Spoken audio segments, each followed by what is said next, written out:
이동의 뉴스 정면 승부 2부 시작하겠습니다. 원로의 해안을 통해 정치사회 이슈를 바라봅니다. 원로의 눈, 오늘은 이상돈 전 의원 모셨습니다. 의원님 어서 오십시오. 네, 안녕하세요. 네. 국민의힘 오세훈 후보로 야권 단일화가 이루어졌는데 예상하셨습니까? 네, 저는 아무래도 선거가 임박하게 되면은 그 정당 후보가 우세하죠. 그래서 지지세가 모아지기 때문에 그렇게 좀 우세할 거라고 봤고, 특히 그 하루 이틀 전에 이제 오세훈 후보가 안 대표 제안을 전격 수용하겠다 뭐 그러고, 또 김정희 위원장이 뭐 우리 오세훈 후보가 이긴다 그렇게 말했을 때 이분들이 그 좀 뭔가 독자적인 어떤 조사를 통해서 확신을 갖고 있구나 이런 감을 받았습니다. 네. 예. 근데 이게 박빙 승부가 아니고 좀 차이가 많이 났다. 네. 예상과는 좀 다른 거 아닌가. 왜냐하면 안철수 대표가 처음 출마 선언했을 때는 지지율이 상당히 높았거든요. 그리고 네. 그에 반해서 오세훈 후보는 안철수가 나온다면 난 안 나오겠다 이렇게 얘기하는 바람에 또 지지율을 까먹었고. 네. 근데 그 사이에 어떤 변화가 있었길래 이렇게 역전승을 했을까? 근데 돌이켜보면요, 2012년 대통령 선거 때도 그때는 좀 길었죠. 그 이런 압축된 것 같은 그런 모습을 보이죠. 처음에 그 2012년 봄 되면은 문재인 당시 의원이죠. 그 지지도 뭐 5% 7% 막 이랬지만 안철수 당시 뭐 대학원장이죠. 뭐 한 30% 나오고 막 그랬어요. 근데 네. 이제 가을 돼서 이제 선거에 임박하니까 거긴 동률 나오지 않았습니까? 예. 저는 이런 거고, 또 하나는 저는 그 여론조사가 선거에 임박하게 되면 여론조사는 응답률이 좀 높아지죠. 그렇죠. 예. 그러니까 안철수 대표가 좀 높게 나오는 것은 되게 패턴이 있어요. 응답률이 굉장히 저조한 데에서는 상대적으로 높게 나오고, 예. 그래서 이제 실제로 선거를 따 보니까 대선 지난번 서울시장 선거처럼 뭐 2등도 못하고 3등 하는 게 저는 이게 비슷한 그 패턴이라고 저는 이렇게 생각을 합니다. 보통 여론조사 응답률이 많으면 5% 적으면 3% 이렇게 되는데 네, 이번에는 40%까지 응답했다고 그렇죠. 하니까. 네, 근데 그게 이제 저 차이가 있다. 그러니까 이제 선거에 임박할수록 응답률이 높아질수록 말하자면은 그 실질적인 경쟁률에서 또 떨어지는 거죠. 그러니까 안철수 대표의 패턴은 늘 그랬습니다. 그래서 거기 그런 걸 갖다가 자기에 대한 그 과시를 해서 이렇게 선거 때마다 좀 처음에는 빛났다가 끝에는 항상 시작은 창대하고 끝은 미미한 결과가 나오죠. 예. 그 뭐 아름다운 단일화를 이야기합니다만 혹자들은 아름다운 단일화는 이 세상에 없다 뭐 그런 얘기도 합니다.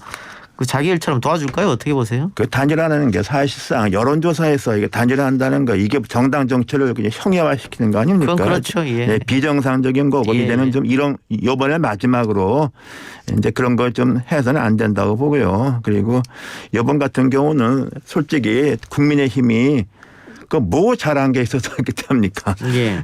여당의 실패, 문재인 정권의 실패 득을 본 거죠. 그런 과정에서 지지율이 이제 불과 2, 3개월 만에 올라가고 뭐 그런 과정에서 이제 국민의힘 현재 야당이 힘을 받은 거라고 보겠습니다. 예.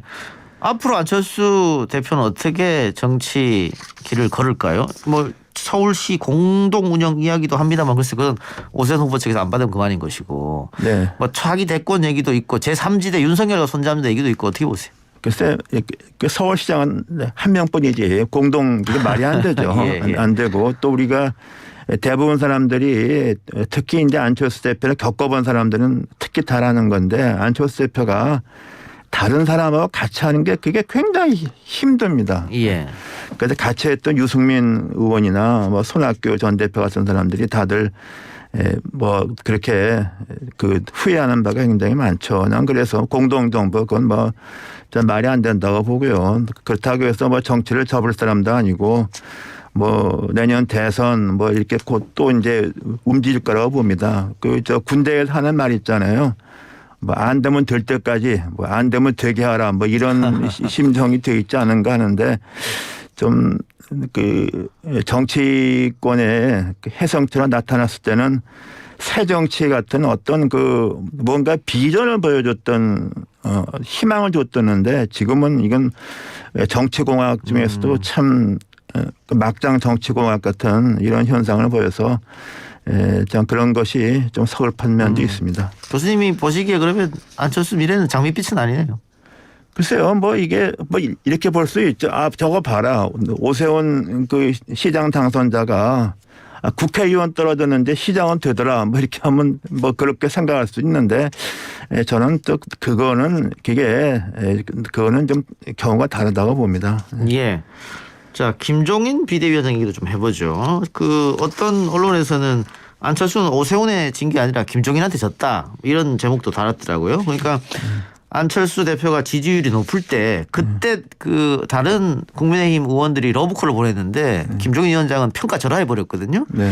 그리고 시간을 계속 끌면서 오세훈에게 유리한 구도를 만들어줬다. 결국은 김종인 말대로 된 거 아니냐 뭐 이런 거예요. 네, 그게요. 근데 김종인 박사님도 뭐 저도 그랬고 2012년에 그 이제 뭐 저희 두 사람은 다 박근혜 쪽에 있지 않았습니까? 그래서 이제 상대방이 누구냐 이렇게 봤을 때 그 지지율에서는 안철수 당시 그 융합대학원장이 뭐 한 25% 30%하고 그 문재인 의원이 뭐 10%도 될까 말까 할 때도 결국에 가서는 큰 정당 민주당에서 후보가 나온다 이렇게 봤죠.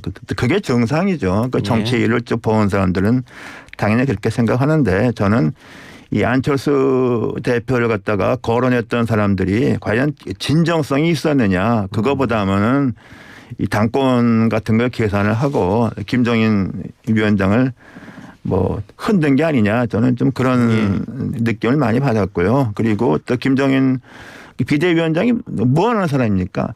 당을 지켜야죠. 예. 당을 지키는 게 뭐 그 큰 당을 어쨌든 간에 백석하는 큰 정당이고 역사가 있는 정당인데 이 서울시장 선거도 지금 여당의 잘못 때문에 하는 그 보궐선거인데 그 국민의힘 그 야당이 후보를 안 내면 그 정당이 완전히 무너지는 거죠. 그러니까 저 김종인 위원장이 당연히 해야 할 일을 했다고 보는 겁니다. 예. 김종인 위원장 임기가 이제 보궐 때까지인데 그 김종인 위원장은 어떻게 될 것 같습니까? 뭐 제 일각에서는 두 군데 다 승리하면 재추대이기도 하는 것 같은데. 글쎄요, 그건 잘 모르겠어요. 근데 이제 그 비대위원장을 갖다가 재추대를 하는지 뭐 그 당대표 같은 거 해서 좀 대표할 사람이 적절치 않다고 해서 이렇게 추대 같은 사실상 추대와 같은 뭐 전당대회를 할지 그거는 제가 뭐 잘 이렇게 판단하기 어렵습니다. 그러나 이제 이게 앞으로가 더 문제죠. 지금은 이제 이 보궐선거는 여당의 어떤 실패 때문에 하는 선거니까 뭐 비교적 명분이 있었지만은 다음에 대선은 또 좀 차원이 다르지 그렇죠. 않겠는가 생각합니다. 네. 예, 알겠습니다. 그 문제는 뭐 좀 지켜보면 답이 나올 테고요.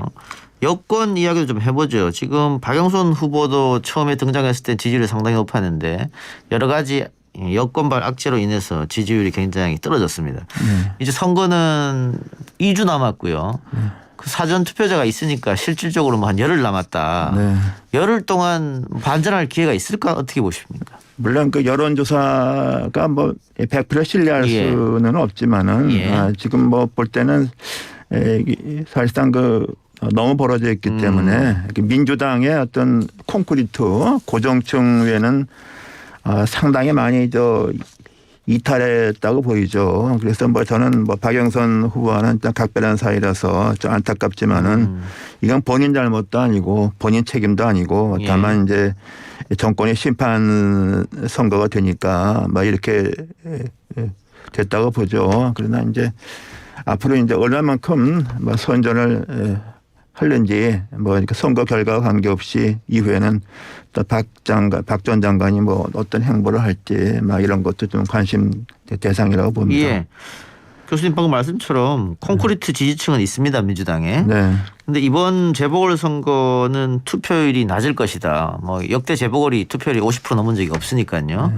이번 선거가 진흙탕으로 펼쳐지면 더 낮을 가능성도 있다. 그러면은 이 지지층 결집, 콘크리트를 갖고 있는 민주당이 유리하지 않느냐 이런 분석도 있던데요.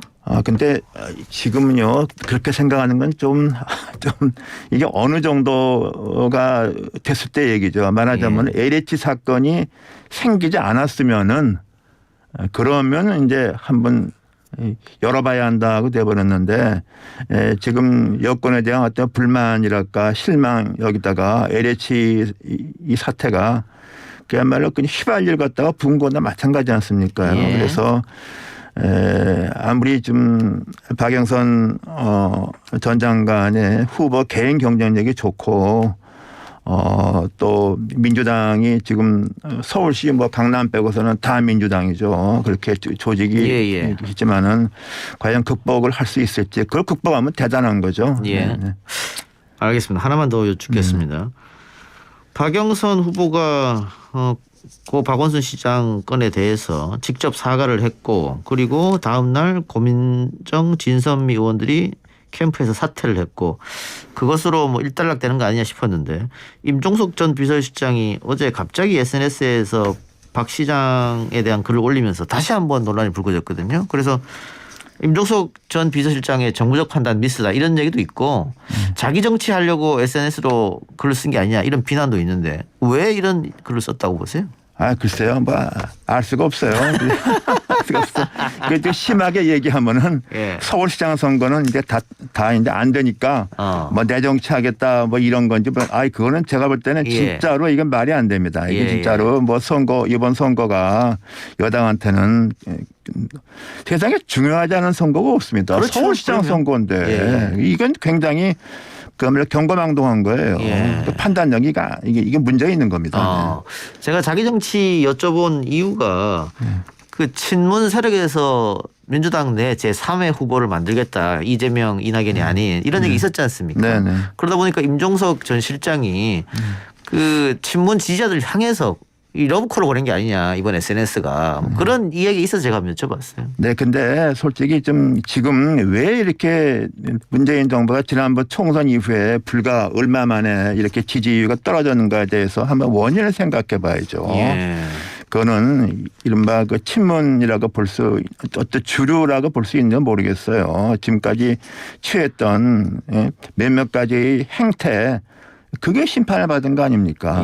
그러면 대선을 잘할 것 같으면 그런 것을 극복할 수 있는 후보 그리고 또 과거 보면 말이죠. 정권 재창출이 어렵습니다. 재창출은 항상 이제 끝나가는 정권의 비주류가 나오는 게 정권 재창출의 확률이 항상 높습니다. 네, 그게 뭐냐 그러면 노태우, 김영삼 이렇게 뭡니까 김대중, 노무현 또 이른바 박근혜 그랬잖아요. 그렇네요. 그러니까 이게 잘 못하니까 주류는 거기에 책임이 있죠. 그러니까 항상 비주류 제가 그래서 지금 대권 주자 모모한테 그런 얘기를 하니까 그런 얘기를 해서 좀 자기 철학을 세워야 한다 좀 충고도 한 적이 있는데 그렇게 잘 안 따르는 것 같습니다. 말씀하신 대로 지금 민주당 대권 후보 양강 이재명 이낙연은 비주류니까 알겠습니다. 사과와 반성이 먼저 필요하지 않나 그런 생각도 드네요. 오늘 말씀 고맙습니다. 여기까지 듣겠습니다. 지금까지 이상돈 의원이었습니다. 네, 감사합니다. 네.